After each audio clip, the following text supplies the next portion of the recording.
சிறுகடிக்க ஆசை சீரியல்ல இனி எபிசோட்ல என்ன நடக்குது அப்படின்னு பாத்தீங்கன்னா, இந்த விஜய் அவசர அவசரமா பார்வதி வீட்டுக்கு எதுக்காக வந்திருக்காங்க அப்படின்னு பாத்தீங்கன்னா, இப்ப கிறிஸ கொண்டு வந்து இங்க வீட்டுல விட்டுட்டாங்க இல்லையா, கிறிஸ எப்படியாச்சும் வீட்டுல இருந்து வெளியில அனுப்பணும் அப்படிங்கிறதுக்காக திட்டம் தீட்டுறதுக்காகத்தான் வந்து பாத்தீங்கன்னா விஜயா பார்வதி வீட்டுக்கே வந்திருக்கிறாங்க.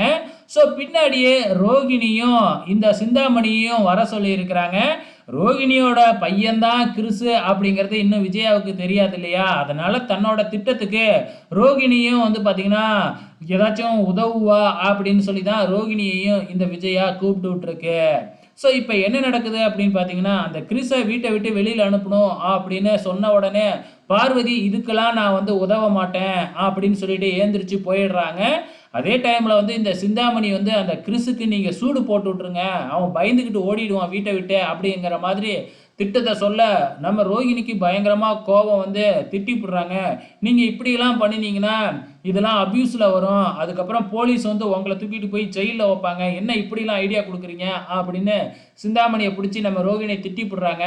விஜயாவும் ஆமாம் ஆமாம் ரோகிணி சொல்கிறது தான் உண்மை, இந்த மாதிரிலாம் வேணாம், அவன் சின்ன பையன், அந்த சின்ன பையனை அடிக்கலாம் கூடாது, வேற ஏதாச்சும் ஒரு இதை சொல்லு அப்படின்னு கேட்ட உடனே பேசாமல் என்னோட ஆளுங்களை விட்டு அந்த பையனை கிட்னாப் பண்ணி நேராக போய் மதுரையில் இருக்கிற ஒரு ஆசிரமத்தில் சேர்த்து விட்டுற சொல்லிடுறேன் அப்படின்னு சொன்ன உடனே இது நல்ல யோசனையாக இருக்குது அப்படின்னு விஜயா ஒத்துக்கிறாங்க.